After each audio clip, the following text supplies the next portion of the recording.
We are back for another edition of the Awesemo MMA DFS strategy show for UFC Vegas number 25 course, coming up here on Saturday Night Live from the UFC Apex there in Las Vegas. Hopefully everyone is having a great Thursday night if you're watching us live, or if you're watching or listening to us after the fact, hopefully you've had a good week. Of course, we are here to help you break down this slate for UFC Vegas number 25. Of course, we are sponsored by Monkey Knife Fight. Come up here later on the show, we'll tell you about the offer they have for you. We use that promo code Awesemo Pete. Great to once again be here on Thursday night talking a little MMA with you. We come in here after UFC 261. Was a good night for me.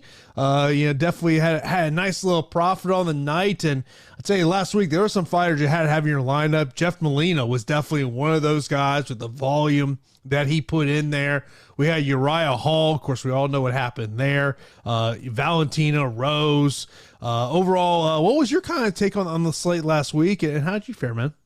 Yeah, I absolutely love the fight card, and it has to go in like my top five. It might even be my favorite card of all time because of all the the implications of how we had no fans for the longest time. We went through the pandemic, and then it was like the big return with the fans. And from the opening bell, you really saw the ladies set the tone for the night, and it was an exciting night of fights. You had a little bit of everything, right? Like you even had injuries mixed in there. Jimmy Crute, poor Chris Weidman. And then you had some incredible performances as well. Thug Rose coming up big. Weili Zhang thinking it's an inside leg kick, reacting to the inside leg kick, getting head kick KO'd. It was just a fantastic night. Kamaru Usman, baptizing Jorge Masvidal, if you will. And it was just a phenomenal night. And, from a DFS aspect, it was kind of interesting because Kamaru Usman wasn't even a part of the optimal lineup. And that was a big part of our discussion last week. Yeah, that's the crazy thing. When you look at the optimal lineup in the big DraftKings GPP, you just needed two fighters in title fights, Valentina and Rose, and only three fighters from the main card. It ended up being optimal. Uriah Hall was optimal, getting 115 points. Of course, did not land a strike, but getting a stoppage win in the first round and under 60 seconds gives them those 115 points. But, overall, before we kind of get into the fights here on Saturday night, what is your thoughts on roster construction? Because this is my general thoughts. In terms of GPP, I believe there are two fights you got to have maximum exposure to. One of them being the main event, the other one being the light heavyweight matchup between Cutelaba and Jacoby. Yeah, I really think that the main event, based on the stylistic matchup, I think that it's going to be important to have exposure to that fight in your lineups. I really do. I think the price point makes it make a ton of sense. The way they fight, Dom Reyes, having 5-round experience, being priced as an underdog. Should he be priced as an underdog? Losing back-to-back fights to what are now the former champ, John Jones, and then Jan Blachowicz. So it's pretty crazy. And now you think about Jiri Prochazka, basically bursting onto the scene. So I'm prioritizing the main event still. Like I view the main event as kind of like my first spot when I'm filling out my lineup. I want to figure out which way I'm going to go about, if I'm going to target the underdog. And then besides that, I start looking at some other matchups. And, there are some fights on this card that we'll get into that really scream GPP, some fights that are sneaky for cash, and some underdogs that I wouldn't mind sprinkling in here or there. Yeah, I will tell you, there is one play on FanDuel as a underdog in cash that does stick out to me. We'll get to that as we do go on. But, of course, the main event, Reyes versus Jiri here. Big matchup in the 205-pound division. Of course, Dom Reyes coming off back-to-back losses. Jiri making a splash in his UFC debut.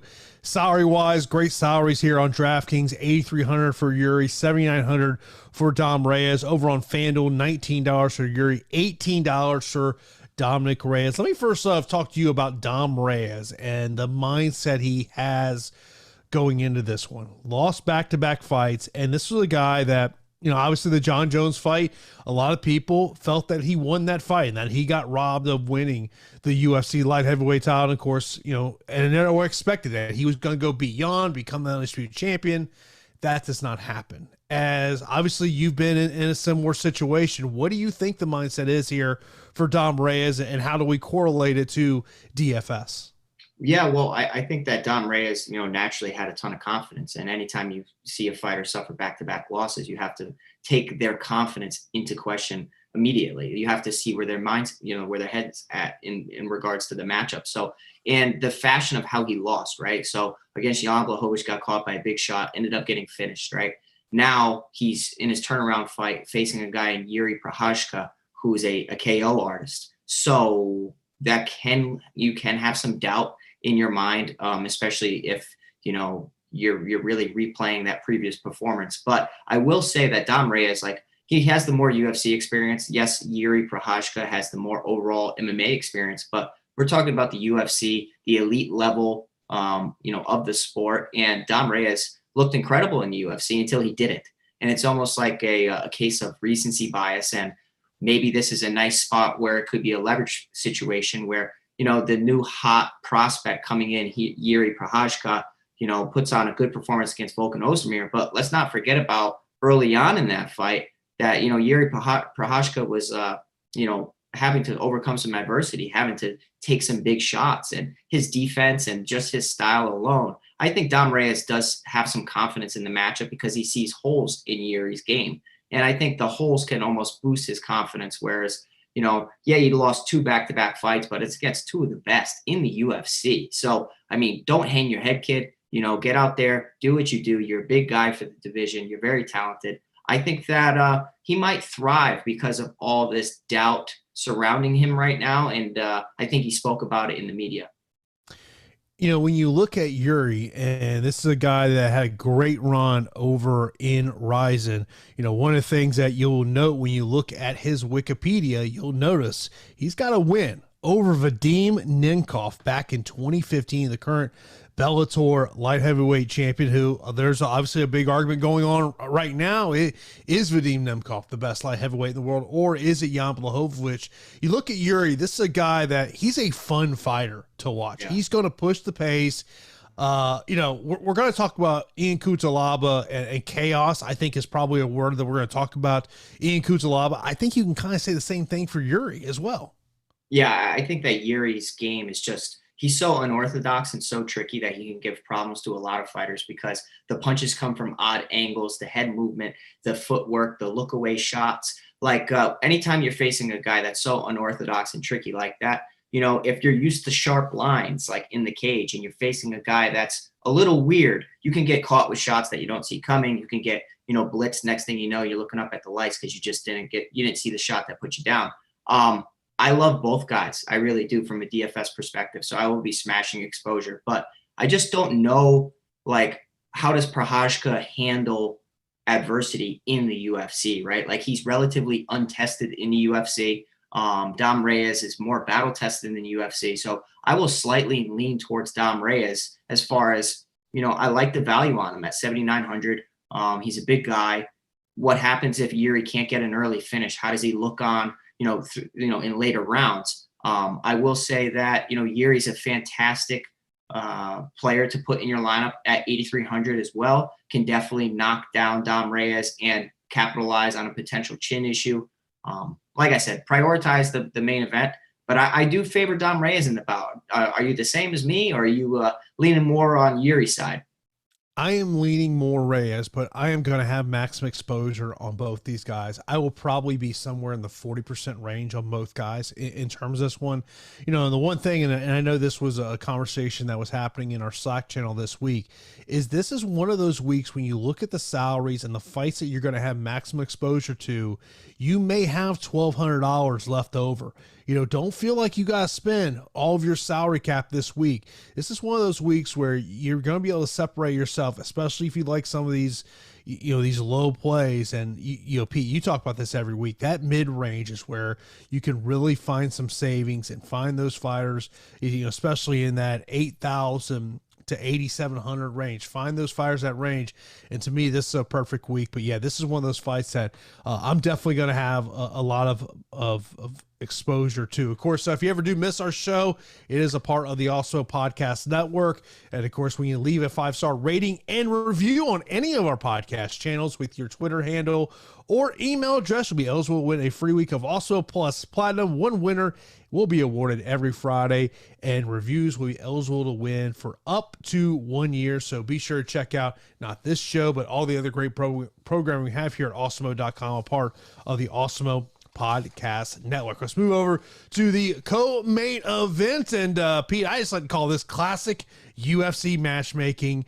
The vet who's been around a long time, the guy that the UFC is building up. In this case, that vet is Cub Swanson. On the other side is your boy Chikadze. Chikadze 8,600 on DK, 7,600 for Cub Swanson over on DraftKings, and then 18 and 13 respectively over on FanDuel. If I say to you, what is the percentage chance you believe Cub Swanson will attempt a takedown in the first 5 minutes? Your answer is? In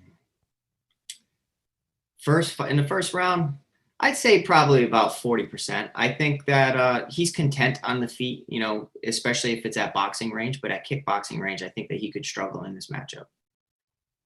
In terms of, I think a lot of people are going to be looking at Chikadze in this spot. Talk to me about his path to victory.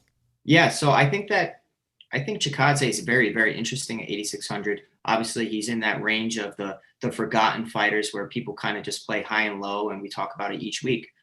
Get different by targeting the mid-range, and I think you could do that with Giga Chikadze. Obviously, it's a big step up in competition for him. Cub Swanson has seen it all, from the WEC to the UFC to facing, fighters that would become the champion to having dominant performances against new hot prospects, and the guy is completely tested. So I do think that Cub Swanson will be one of the most popular underdog plays next to Dom Reyes, just because of the potential, his resume, and the potential of taking Giga Chikadze to the mat. But I will say Giga Chikadze, right? He's a glory kickboxer, phenomenal kickboxer. And I think that how he can win this fight is by keeping it at kicking range, right? Whenever you're facing a kicker, you have to get inside of the kicks. So Cub Swanson is going to need to get in tight, keep it in boxing range, because on the outside, you even saw a fighter against Cub Swanson in his previous bout, Daniel Pinheiro, really butchered his legs with a few leg kicks. Now, yes, Giga Chikadze switches stances, but he likes to be in southpaw a decent amount. And, I do think that a liver kick's there. I think a head kick's there. Cub Swanson is versatile and can mix things up as well. But I just think the trickiness of Giga can cause problems to a guy that really relies on his hands, right? Like, a lot of people don't realize Cub Swanson has some underrated judo and likes to throw good combinations and then toss you on your head in the scramble. I think that Giga is going to be well-schooled, training at King's MMA, and obviously he's the hot prospect on the scene right now. But I feel like a lot of people are hesitant because of his record and his resume. He hasn't fought a fighter at Cub Swanson's caliber at all in the UFC. But I think that this could be a nice breakout performance for him here. I don't know if I prioritize this fight, Jason, because if it's on the feet and there's no takedowns or there's no knockdowns, do either fighter really break onto the scene as far as the optimal lineup?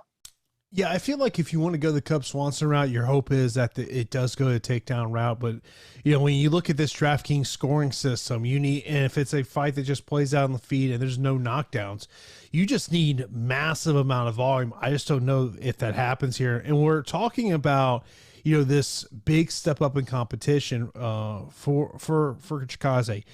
His UFC opponents: Brandon Davis out of the UFC, Jamal Emmer still in the UFC, Erwin Rivera not in the UFC, he's sitting in a jail cell, Omar Morales, and Jamie Simmons. And Jamie Simmons' only win by stoppage, that was in his last fight, which, as I recall, Jamie Simpson stepped up maybe a week, 2 weeks before the fight, replacing somebody, as I recall. So it's a massive step up in competition. And for Cub Swanson, this is kind of one of those fights where you sit back and to me, it's about, hey guys, I'm still here. I can still be it. And, kind of the crazy thing, these guys are only separated by 5 years. You would think it'd be a little more.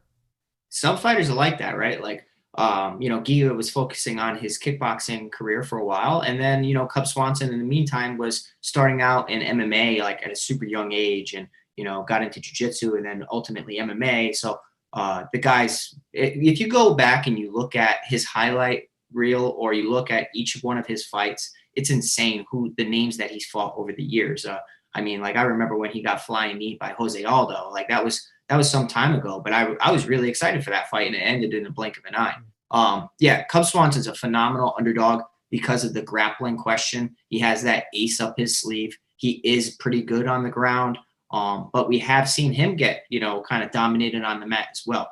styles make fights, Jason. And I think that whenever you have a kicker going up against a boxer, I like the dexterity of Giga's kicks. I like how he can be tricky. I like how he can keep, Cub on the outside. Obviously, if Cub gets on the inside, he'll definitely have success. But Giga doesn't have horrible hands by any means. He's a younger guy. I do favor him here at 8,600. But I understand Cub Swanson needs to be a part of your underdog pool for sure. No question. I think when we're talking about those fighters under 8,000 that potentially could cash for Cub Swanson, but I think also maybe a little bit concerned of if Cub does win and it's a decision, is that ultimately going to be an optimal score that we see there? Of course, this is the Awesemo MMA DFS strategy show right here on the Awesemo YouTube channel. Of course, if you're not subscribed to Awesemo on YouTube, be sure to do that. We got a lot of great programming for you each and every day. So hit that subscribe button, hit that notification bell so you know when a new show is live here on the channel. And of course, be sure to give us a thumbs up, as that all helps us out a ton.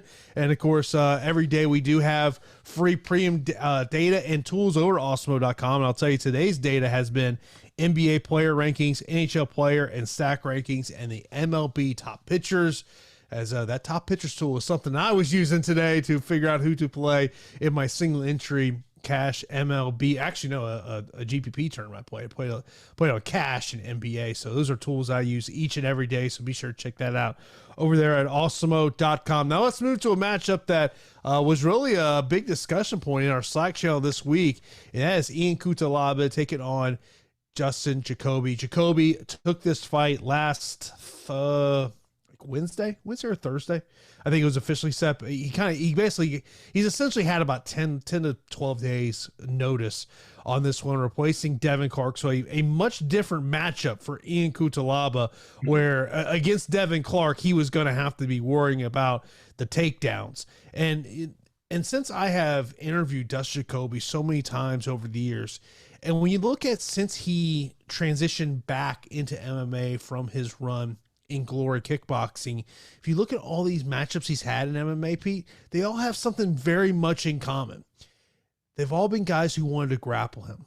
I don't think that's the case. And Maxim Grisham, people are pointing out that fight, okay?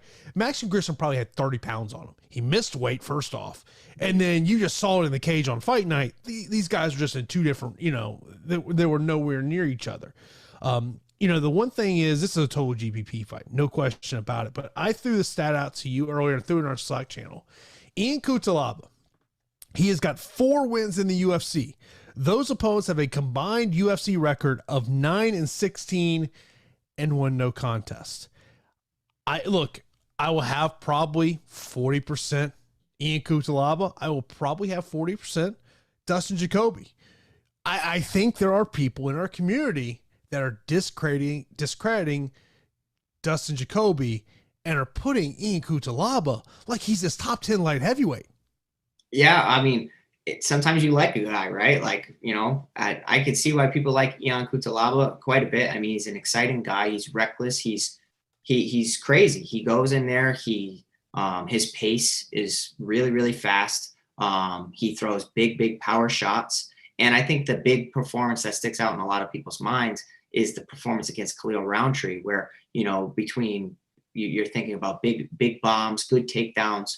And I think that's the path to victory here against Dustin Jacoby. Like, if you look at Jacoby's body of work in the UFC, you notice that he's a high-level striker because he works behind his jab, throws a lot of leg kicks, which could definitely pose problems for any fighter in there, especially when he's a high-caliber striker from Glory. He can TKO people via leg kicks, and I would not be surprised at all.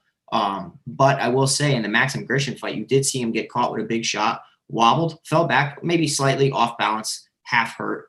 Maxim Grisham had some moments in that fight. I understand that he was a big guy in there. It's just like, I don't really view Maxim Grisham as like some super talented fighter, because in the UFC, we haven't seen that, that skill set materialize as opposed on paper. Because on paper, Maxim Grisham looks phenomenal. But in the UFC, he's been somewhat underwhelming. This is a GPP fight for sure. And I think that this is another fight we need to prioritize for our lineups. In addition to the main event, this is probably going to be my second most exposed fight. Probably around there. And I am leaning towards Ian Cutelaba because of the explosiveness The path to victory via takedowns, potentially, control time. What happens if this isn't on the feet?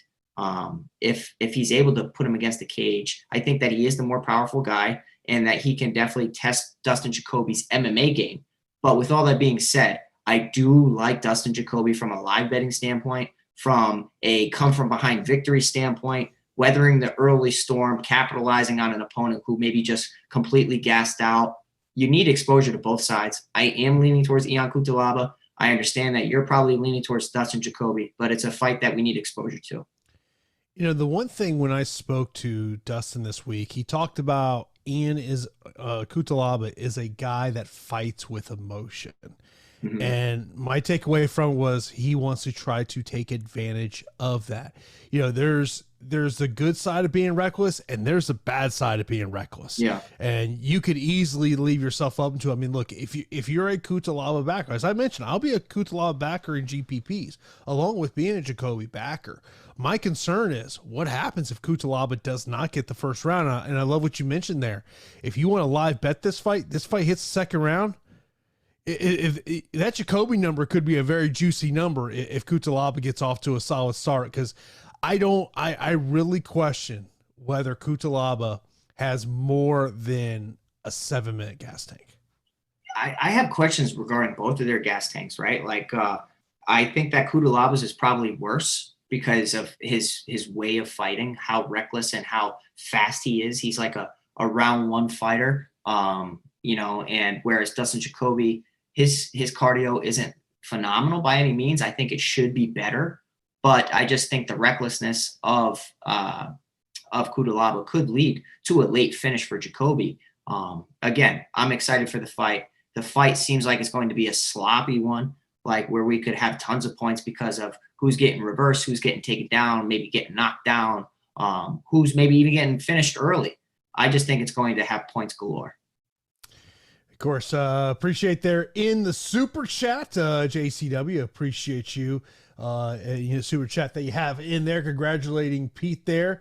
And Manny, I appreciate you as well for the comment there. It's just, look, to me that's a matchup that I think you have to put high priority on when you're talking about your GPP lineups. Of course, when you want to get access to the great premium tools and content we have over at Awesemo.com, you got to sign up for an Awesemo Plus weekly pass for $29.95. Gives you access to all the great premium tools and content we have over there, including our Slack channel where you can talk with our community, talk with us. I do office hours on Saturday to get you ready for that afternoon's UFC event. So be sure to check out that. And if you just want to get the MMA portion that we have, and also a Plus MMA weekly package, get that for only $8.95. Stop guessing, start winning. Join Awesemo Plus today. Let's move on to the next matchup. We got Sean Strickland taking on Krzysztof Jotko, and Sean Strickland making it very well. Brandon Allen, I'm not interested in a rematch, bro.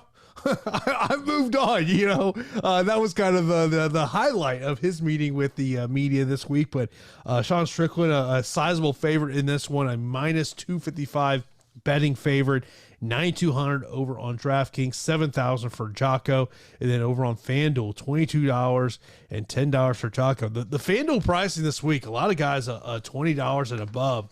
That's going to kind of make things interesting over on the FanDuel side of the equation. But what's your thoughts on this one, Pete?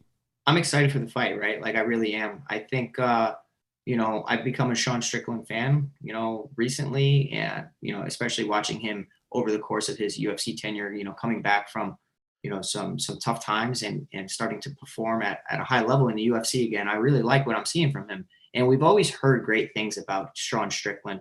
And I think we're starting to see it now. You saw it in the Brendan Allen fight. He displayed great striking. And a lot of people just view him as a striker, but he has a very, very solid wrestling game as well. More of a defensive wrestling game that can nullify a lot of people within the division. And I know that Krzysztof Jotko likes to strike, but I think he'll like to strike until he gets hit. And I think he'll start to resort to takedown. So if you're looking for a cheap guy that will attempt to grapple, I think Jotko will be the guy. I'm favoring Sean Strickland quite a bit. He's one of my favorite plays on the slate. I think that he's able to, capitalize on Jotko's mistakes, hit him with some big shots. Despite like all the banter back and forth, because Strickland will be talking to him, it's kind of like the Kevin Holland. Oh man, can you imagine that fight if Kevin Holland and Sean Strickland fought? That would be an exciting. They both would be talking the entire time. But I will say that Sean Strickland's the guy. I like him quite a bit. I think he's a great spend-up play. Obviously, we're worried only about him getting the finish, right? Like, he can have a dominant performance and it goes the distance. He doesn't really go for a lot of takedowns, and it's more of an 80 or so point performance, which would be a little underwhelming for his price. So I'm having exposure to him, but I'm kind of like expecting Jotko to be tough enough to survive. With all that being said, though, Strickland has looked better than ever. So I am targeting Strickland a lot. Looking at the other side with Jotko here, he has won 3 in a row, all by decision. The last time that he won a fight by stoppage, 2016 versus Tandem McCrory. I believe Tandem retired a couple years ago. Yeah, as I recall here. But at 7,000, even if he goes out there and gets the decision win, man, that's going to help out your lineup construction a ton. I'm not saying I like to go that route, but if you do want to go that route, man, that's a big salary relief for you.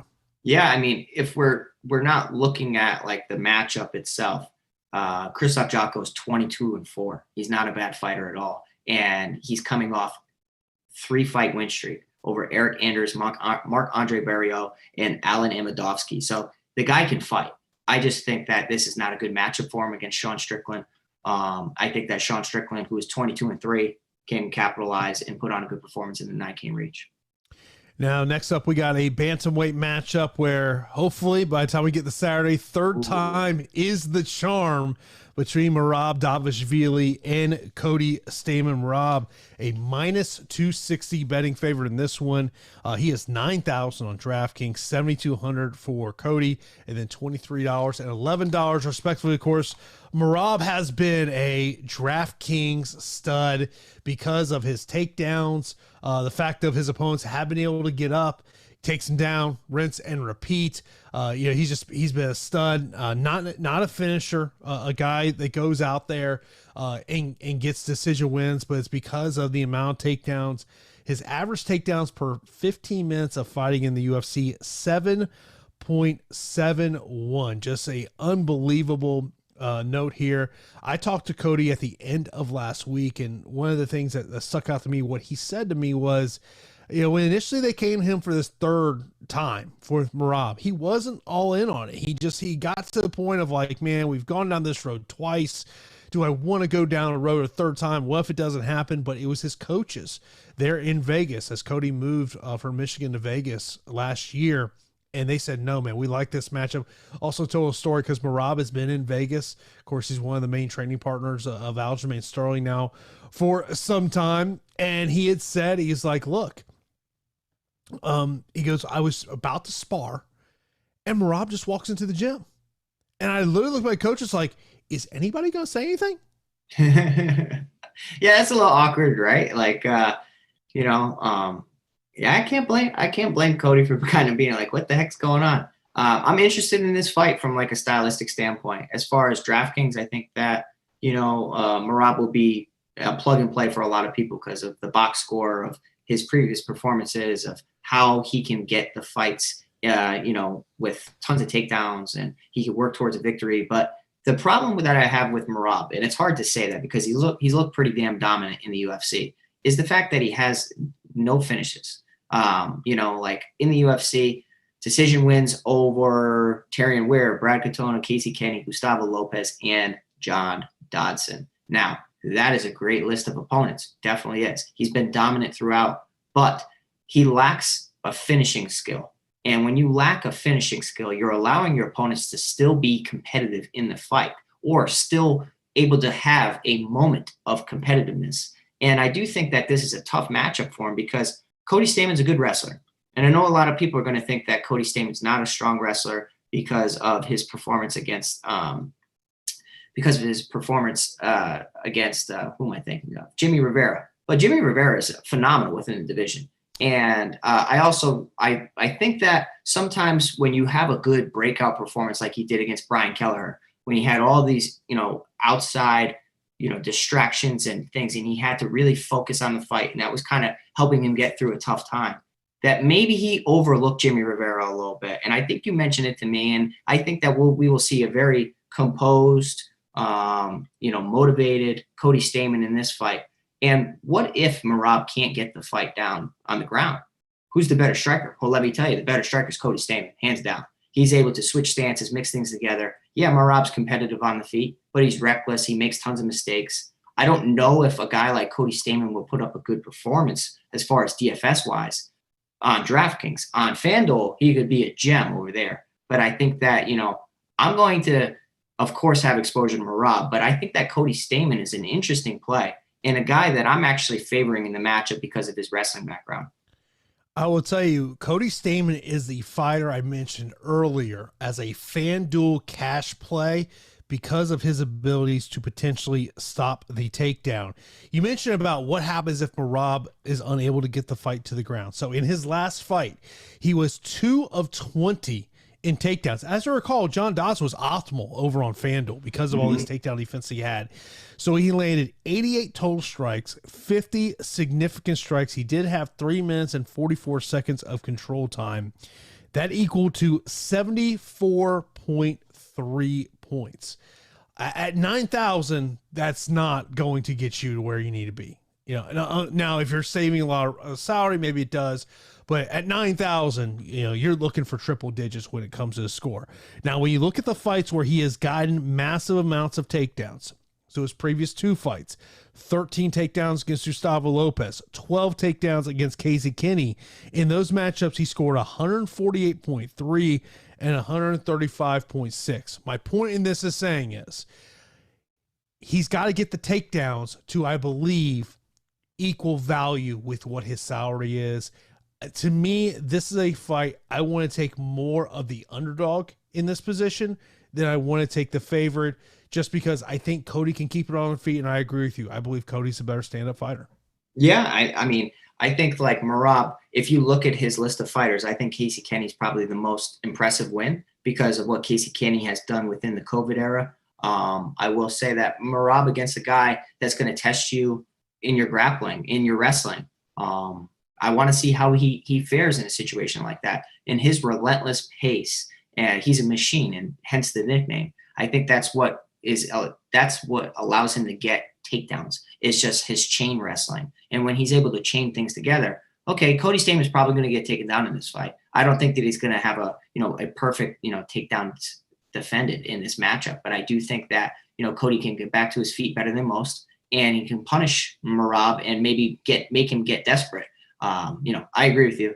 I think the public's going to be heavy on Merab Dvalishvili. I will definitely have exposure to it because I'm not silly. I can't avoid him. But I think that Cody Stamann's pretty interesting and a very nice underdog to target. The over 2.5 rounds this matchup is -345. If you're going to play this fight from a betting aspect, I think you either play Merab via decision or Cody Stamann via decision. Stamann via decision is +400, Pete. Ooh, very nice, Jason. Good find. I want to say Merab was like +125. That to me is if you're betting on this fight, those are the prop bets you're looking for. Yeah, I would agree with you. I mean, Cody Stamann hits pretty hard. Merab's been very tough. Cody Stamann isn't really known for his finishing ability either. I think that he definitely can get a finish in this spot, but it looks like 2 guys that tend to go the distance. Of course, this show is sponsored by Monkey Knife Fight. With Monkey Knife Fight, you are in charge, and sign up for Monkey Knife Fight right now and use that promo code Awesemo for instant first match deposit bonus of up to $100. You got to use that promo code Awesemo. Play their more or less games over there. The one that I do love to play is Significant Strikes. I will tell you, last week I threw a little dart out there. Went for the 6 for 6, hit 5 of the 6. Oh, Weili Zhang was the one that I went more on the Significant Strikes. I went less on every other person in it. Yeah, hit 5 of 6. Unfortunately, you got to hit 6 of 6, but be sure to check out Monkey Knife Fight over there. Oh, yeah. I checked that the next morning. I was like, damn.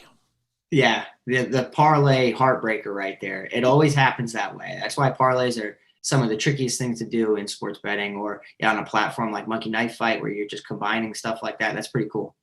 Yeah, it was just one of those things. I was like, hey, let me throw a little dart out here. Let me see maybe if I can hit that one. But man, it was so close to potentially coming in there. But let's move on to the next matchup. We got a female matchup between Botelho and Carolina. 8,900 for Botelho, 7,300 for Carolina, 29-9 respectively over on FanDuel. Pete, what is your take on this one, man? My take on this fight is that the odds shouldn't be as wide as they are, to be honest, because I view this fight as a low-level women's MMA bout. I think that Poliana Botelho, she's had a couple good performances and one notable liver kick that really is kind of like her highlight within the UFC. And Luana Carolina, I feel like, is a fighter that everybody's going to just completely and automatically write off.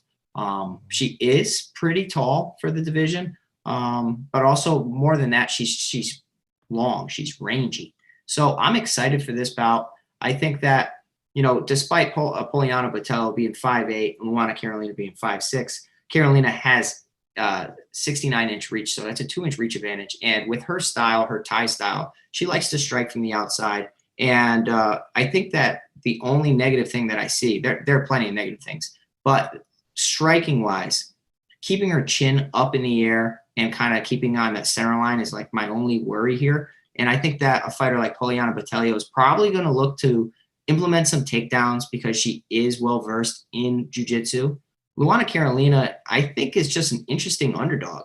And I am favoring Luana Carolina just slightly in the matchup. If she can keep it on the feet, she has the higher volume. She has like a real mean streak. They both seem like mean women as far as like in the cage. They hop on their opponents when they're hurt. Good killer instinct. It's just the price of Botelho, right? Like 8,900. I don't really think Luana Carolina is that bad. And I think that at 7,300, she could surprise. But, probably going the distance, guys. And if it's going to go the distance, I probably want exposure to the underdog, especially if it's she's able to nullify some takedowns. So 7,300 Carolina for me. And speaking about that, the strike aspect that you get out of Carolina, 6.29 strikes landed per minute of fighting. It is 3.0 on the other side of the equation here. And of course, it is coming off where Botelho just coming off that loss to Robertson. So we'll see what happens there. Then we got another female matchup, Markos taking on Pinheiro. What's your take on this one, Pete? Man, I'm friends with Randa Markos. Like, she's cool. I like Randa Markos. I think that she has been a staple within the division for a while and somewhat of a gatekeeper. But I do feel like she's lost a step within the sport for sure. I think that, you can look at her record, and for the longest time she was alternating wins and losses, and now is on a 3-fight losing streak to some of the best in the division, right? Amanda Hebos, Mackenzie Dern, okay, and then newcomer Kanako Murata, who is an accomplished and accredited wrestler. So, those all scream matchup nightmares for a fighter like Randa Markos, who tends to, in her fights, look for a lot of head and arm throws and kind of like getting top position over her opponents or boxing them from the outside. But I feel like as much as I want to pick Randa Markos in the fight because she's a true UFC veteran from The Ultimate Fighter, now, in the UFC, has fought literally everybody, right? I'm going to have exposure to her, Jason. I can't recommend you guys picking her or playing her, though, because, like, what have we seen lately from her other than getting dominated on the mat or kind of just outclassed in multiple areas? And I do think that Pinheiro here is in an interesting spot. I mean, her boyfriend is a talented fighter within the UFC, but that doesn't mean anything. But I don't understand that she is well-schooled. She's very strong in the judo department, in the jiu-jitsu department as well. I think that she's going to head and arm throw Randa Markos. And when Randa tries to throw her or get top position, she can get reversed. So as much as I want to pick Randa Markos straight up, I can't do it. I'll have exposure to her, but I think that Pinheiro is to play at 8,500. I feel like this is one of those classic UFC matchups where you've got one fighter potentially that they're ready to get rid of, and let's throw against a young prospect to try to elevate them. And I agree with you. To me, Pinheiro is a route that I would want to go in this matchup. Of course, one of the things we like to do here at Awesemo is congratulate the people that we see win big contests, a part of the Awesemo Hall of Fame, that when they're rocking that Awesemo avatar. Of course, you can download that Awesemo avatar at awesemo.com/avatar. Place in the top 3 in any contest of over 5,000 entrants. Tweet your wins to the @Awesemo HOF account, and you win a free month of Awesemo Plus Platinum. You can see it on the screen about some of the people that have just entered the Awesemo Hall of Fame. Don Juan, $2,000 NBA pick roll. Christopher Parcello hitting the 75 MLB sacrifice winner. Tommy Nation winning 15,000 total. Also, Tank Forever winning over on NASCAR. And congrats to our buddy here, Pete the Heat, taking down a showdown contest going into the Awesemo HOF yesterday. Congrats, Pete, taking the showdown there at NBA. Thank you. So I get a free month of Awesemo, do I not? Yeah, you do. Well, yeah, you do. Okay, cool. Awesome, man. Yeah, you sent me the screenshot here a little earlier, so you're going into the Awesemo Hall of Fame. You know, I've got to get there. I finished 18th in the Haymaker last week, so I didn't quite get into the top 3. But yeah, it was you did it there. It just shows you know more than just MMA. Yeah, that is right, my man. That is right. I'm not just an MMA guy. Yeah. By the way, I'm doing well over NASCAR. People are not listening to what Phil says on Saturdays. You need to be like me and just sit there and listen to what Phil says and then figure out what my cash line up the next day. I've been killing it over on NASCAR. I know. You keep sending me these screenshots, man. You don't want me playing NASCAR, because if you roster the same driver as me, they're toast immediately. So I'll stay in my lane, okay, away from NASCAR. You can definitely kill it over there, but yeah, can't do that. Oh, I was sweating out the last 2 laps, sweating it out as they're going into overtime. And I'm like, oh, here comes the wrecks. Here comes the wrecks. I'm like, just please delay my guys be the wreck. And, but yeah, man, you got to be listening to Phil, because he is offering some great advice over there. So be sure to check us out there on Saturdays, 1 p.m. Eastern time, for the Awesemo NASCAR Strategy Show. Let's move on next to the next matchup. We got Gabriel Benitez versus Jonathan Pierce. And Jonathan Pierce is definitely one of those underdogs a lot of people are looking at right now. Yeah, man, I definitely want to consider Jonathan Pierce for sure, because I think that at his price, at his style, he's a grappler. So we always talk about find the grapplers on the card that can potentially pull some upsets. And Jonathan Pierce is definitely one of the guys. And if you look at the stats of Gabriel Benitez, you will see that, you know, his takedown defense isn't the best, but there's a couple big fights that really skew those stats, of course. But I do think that Gabriel Benitez being at a strong camp does mean a lot. And, you know, being a part of AKA, I think that, you know, I just like his record, 31 fights, 14 fights for Jonathan Pierce. If you look at the strength of schedule, I'm not sold on Pierce as good as he has looked in some of his wins in the UFC. He takes a ton of damage. I know that left kick, that left knee is so mean from Gabriel Benitez. I think that Gabriel Benitez is, you know, at that 8,800 range. I really like him to potentially punish Pierce, get a finish. But as far as an underdog, you need to have exposure to Pierce because of the grappling upset. So, you know, prioritize having Benitez in your lineups, but definitely consider Pierce a part of your underdog pool. Yeah, I mean, I think one of the things that people are going to look at when it comes to JSP in this one is just kind of the stats that are out there.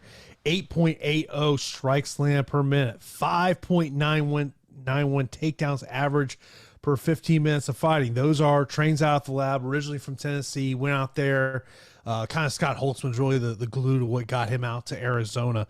So I will definitely be sprinkling in some Jonathan Pierce. There's a lot of fighters this week. It doesn't always happen this week where I look at that under 8,000, man. There is some guys that I'm really looking forward to, and JSP is one of them. This entire card, Jason, I don't want to say it's an ugly card, but it's a card of who the heck can you trust? Because in every single matchup, there's somebody that you're sitting there like, I don't know if I could trust him, but he has potential. Jonathan Pierce kind of fits that bill, but I favor Gabriel Benitez in the matchup. Yeah, I would tell you just as we're going to get to our straight up picks here at the end of the show. got some dogs. I've got some boy. dogs to go for you with here. So we'll talk about that. Another matchup that I think you definitely have to be looking at when we're talking GPP is Kamaka III and TJ Brown. TJ Brown now training at Glory MMA Fitness under James Krause. So be interesting to see what kind of differences we see out of him. Kamaka training out of Extreme Couture. Hawaii East is Las Vegas, and that is where Kamaka trains there at Extreme Couture. This is one of those matches that I just feel like we gotta have a decent amount of exposure on.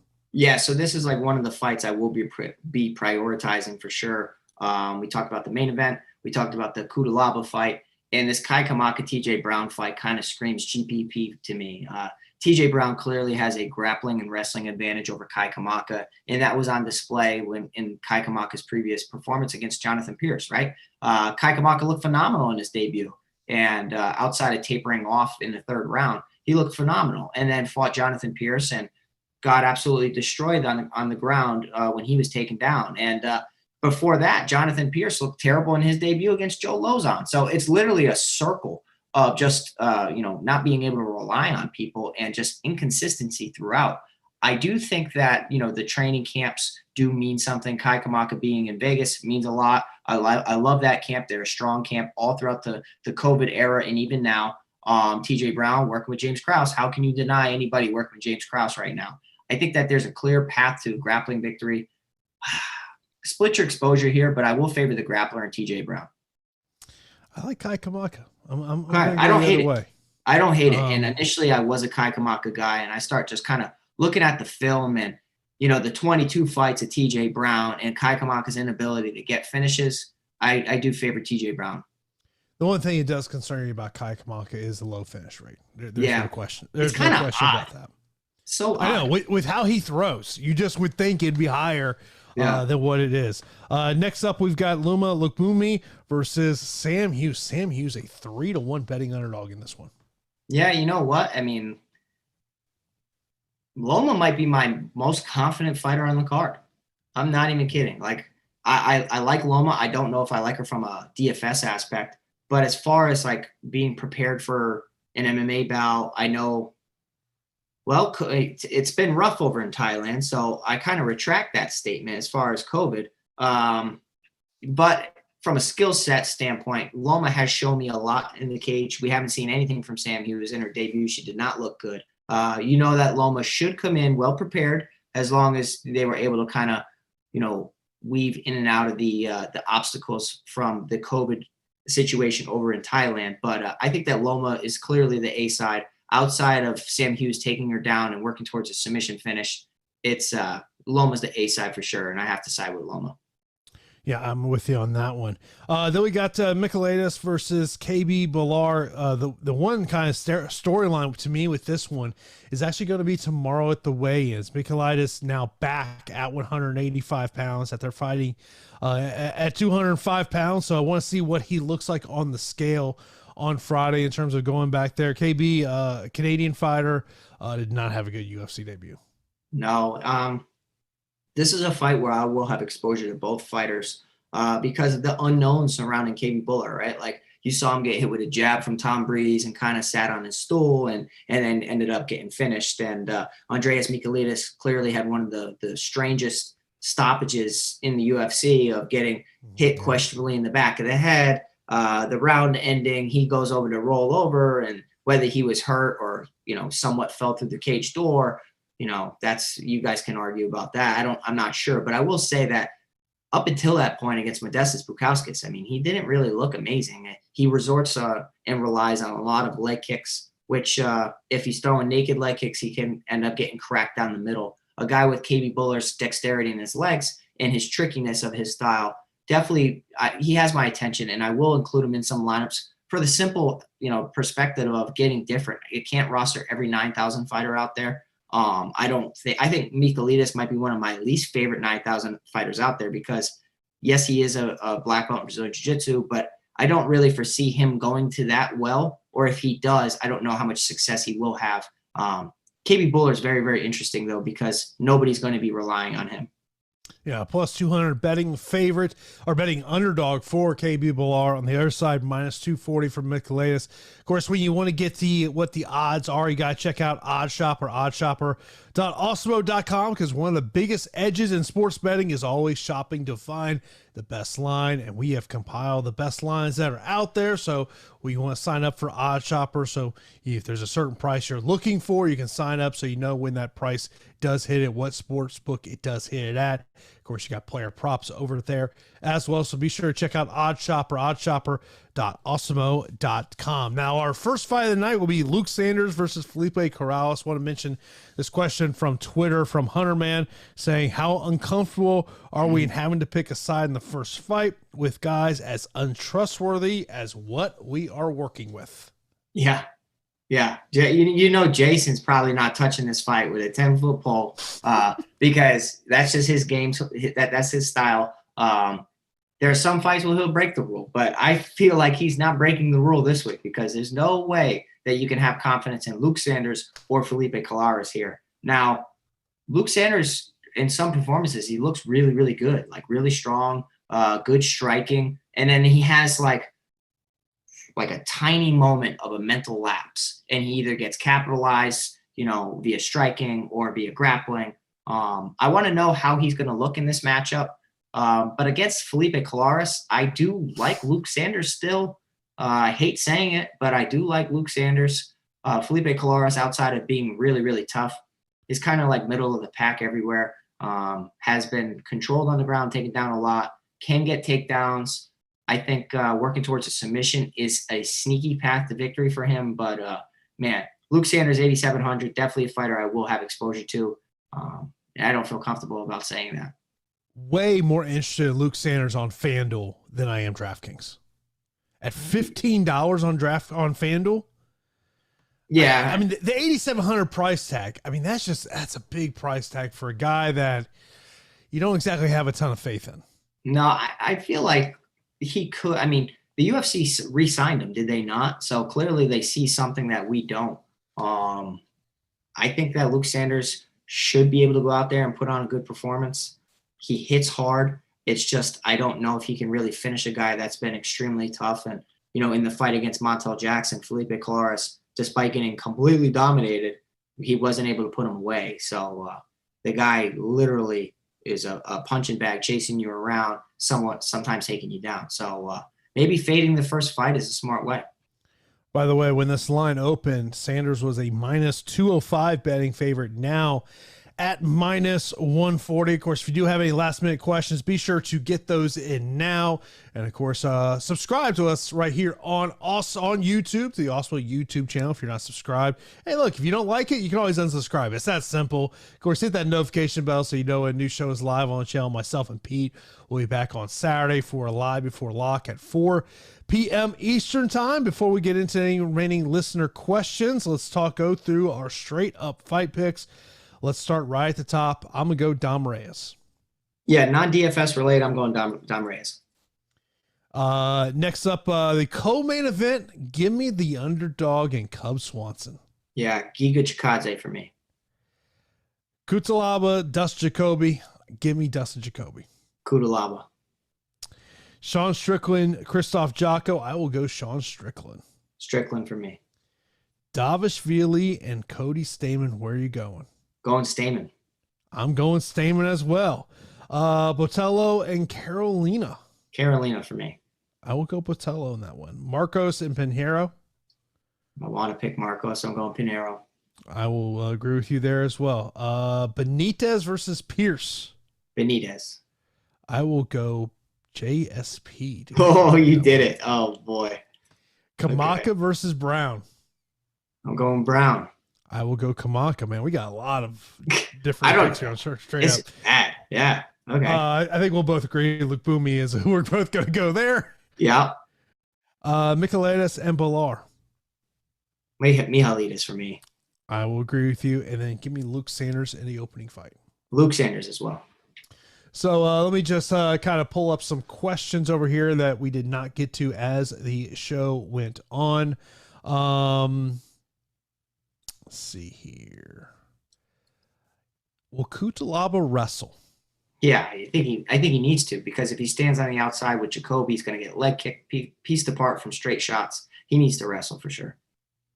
Someone saying Cutelaba and Jacoby sounds like a slobber knocker. It very well could be. It very well could turn into that. One of the interesting things when I talked to Jacoby, I go, hey, on Friday when you guys face off, he's a guy that likes to get emotional. He's like, yeah, I've really never had to deal with that too much. So that'll be interesting to kind of see how that goes off there. Jacoby's voice does not match his body either. I have to say that. Really? I've never thought of it that way. No, it does not at all. Does Kai Kamaka have bad cardio?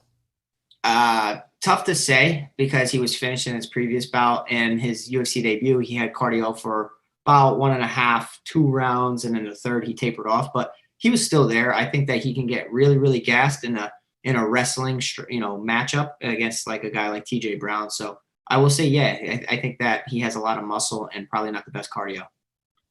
Clement mentioned on over on Slack about short notice fights. Kind of mentioned that. Who's going to Takedown City? I think TJ Brown's going to look to take his opponent down to Takedown City. Outside of that, right? Cutelaba might take your boy down to Takedown City. We'll see. He needs to. If he stands up, he's going to get knocked out.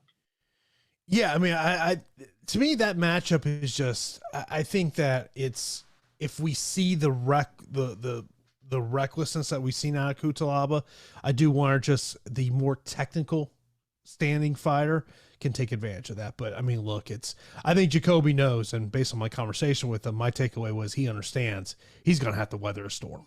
Yeah. They're both really talented.